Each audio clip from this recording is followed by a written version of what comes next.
अब्बू सवेरे से बहुत चुप थे और दिन के खाने के बाद से ही अपने कमरे में अम्मी के साथ बातचीत में मसरूफ थे। मुझे अचरज हो रहा है कि इतने लंबे समय से वे क्या विचार विमर्श कर रहे हैं। जरूर शाही दूध का मसला होगा। मेरे कमरे के पीछे अम्मी के शयन कक्ष का दरवाजा है, जिस पर पर्दे लगे हैं। कभी कभी उनकी बातचीत के टुकड़े मेरे कानों में पड़ जाते हैं, और एक नाम जो मुझे बार बार सुनाई पड़ रहा है वह है मलिका नूरजहां का। दुख की बात यह है कि अभी कुछ साल पहले तक ये सभी मेरे अब्बू और अम्मी तथा नूरजहां बड़े अच्छे दोस्त थे। नूरजहां मेरे दादा जहांगीर की आखिरी बीवी है। उन्होंने उनसे अपनी जिंदगी में काफी देर से शादी की थी, जब उनकी उम्र 42 वर्ष की थी और उनके चारों बेटे जवान हो चुके थे। मेरे अब्बा तब 19 वर्ष के नौजवान थे और हुकूमत के कामों में व्यस्त रहने वाले शहजादे थे। नूरजहां खुद 34 साल की विधवा थीं और उनकी एक जवान बेटी थी। वह जहांगीर के वजीर एतमादुद्दौला की बेटी थीं। अपने पहले शौहर के मरने के बाद शहंशाह की एक बड़ी रानी रुकैया बेगम की सहचरी के रूप में महल में दाखिल हुईं। नूरजहां बहुत खूबसूरत थीं। वे अपने शौहर की सबसे विश्वासपात्री बन गईं और जहांगीर बगैर उनसे राय मशवरा लिए कुछ भी नहीं करते थे। अपनी शादी के 1 वर्ष बाद नूरजहां ने एक शादी करवाई। यह शादी हुई जहांगीर के तीसरे पुत्र शाहजहां यानी मेरे अब्बू के साथ उनकी भतीजी अर्जमंद बानो बेगम यानी अम्मी की। यह ठीक है कि नूरजहां मेरी माँ की फूफी थीं। मेरे नाना आसफ खां और वे भाई बहन थे। ये मेरे परनाना वजीर रमादुद्दौला की संतान थीं। आगरा में निवास के दौरान जब मैं बड़ी हो रही थी, सभी एक परिवार जैसे साथ साथ रहा करते थे। वहां मेरे दादा जहांगीर और उनकी परम प्रिय बेगम नूरजहां रहते थे। फिर वहां वजीर आजम आसफ खां थे।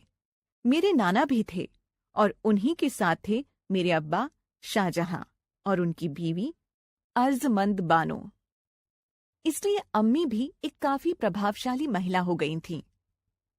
आगरा में उन दिनों जब मैं महल के इर्द गिर्द घूमा करती थी, औरतों को यह बात कहते सुना करती कि नूरजहां काफी ताकतवर हो गई हैं। लेकिन मेरी समझ में यह नहीं आता कि ना तो वे शहंशाह की तरह दीवाने आम की अदालत में बैठ सकती थीं, ना अर्जीदारों की और ना ही रियाना की दरख्वास्त सुन सकती थीं, और ना ही कानूनी मामलों पर ताला दे सकती थीं। वे दीवाने खास में वजीरों और राजदूतों से सलाह मशवरा भी नहीं कर सकती थीं। वे हुकूमत कैसे चलाती थीं?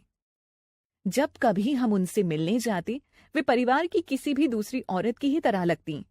वे हमें कपड़े और खिलौने देतीं और मिठाइयाँ खिलातीं। वे सल्तनत की सबसे ताकतवर औरत के रूप में नहीं, जैसा कि महल की औरतें कहतीं, बल्कि घर की नर्म दिल दादी जैसा सलूक करतीं। नूरजहां से हम सभी डरते हैं। दारा और मैं जब भी उनके पास होते, बहुत सावधानी से व्यवहार करते। जब कभी वे भौहें उठाकर मेरी तरफ देखती हैं, लगता है जैसे वे मेरे मन की बात जानती हैं। लेकिन हमारे प्रति वे सदा कृपालु रही हैं।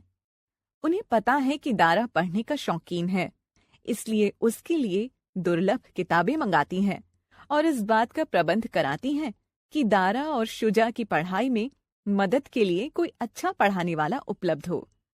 रोशन आरा को और मुझे अक्सर सुंदर सुंदर चूड़ियां और कपड़े मिलते हैं। उस रात बाद में दिन भर मैं नूरजहां बेगम के बारे में सोचती रही। मैं समझती हूँ यह इसलिए है कि हम सभी जानते हैं कि फरमान पर जहांगीर के दस्तखत भले ही हो, लेकिन उसे लिखवाने वाली वही होंगी। अगर मलिका मेरे अब्बू को सजा देने का फैसला कर लेती हैं, तो मुझे यकीन है कि जहांगीर दादा उन्हें मनाने के लिए ज्यादा कुछ नहीं करेंगे। हमें पता चला है कि वे बहुत बीमार हैं और सल्तनत के कामकाज में उतनी दिलचस्पी नहीं लेते, और मलिका ही शाही हुक्म या फरमान जारी करती हैं। हमने जब आगरा छोड़ा तब मैं 8 वर्ष की थी।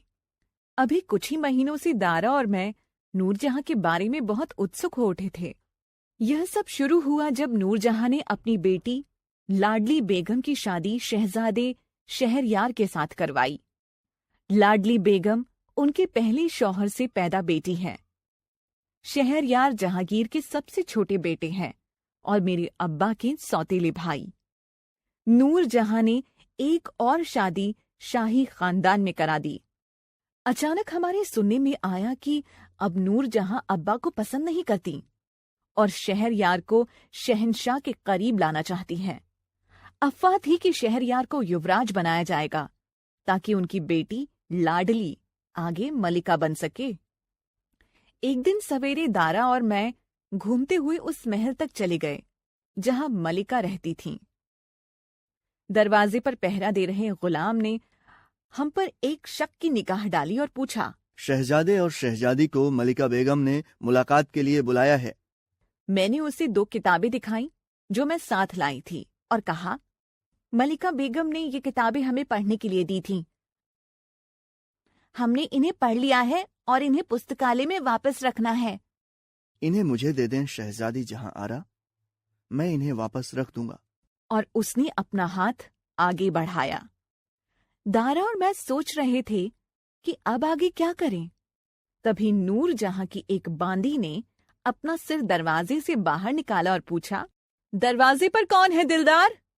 मलिका ने तुम्हें किसी के साथ बातें करते हुए सुना है। शहजादा दारा और शहजादी जहां आरा तशरीफ लाए हैं। वो कुछ किताबें लौटाना चाहते हैं। उन्हें भीतर आने दो। दारा और मैं फतेह की मुद्रा में दिलदार की तरफ देखकर मुस्कुराए। उसने अदब से हमें भीतर जाने के लिए स्वीकृति में सिर हिलाया। हम भीतर चले आए। हमारा स्वागत करने के लिए बांदी नीचे आईं।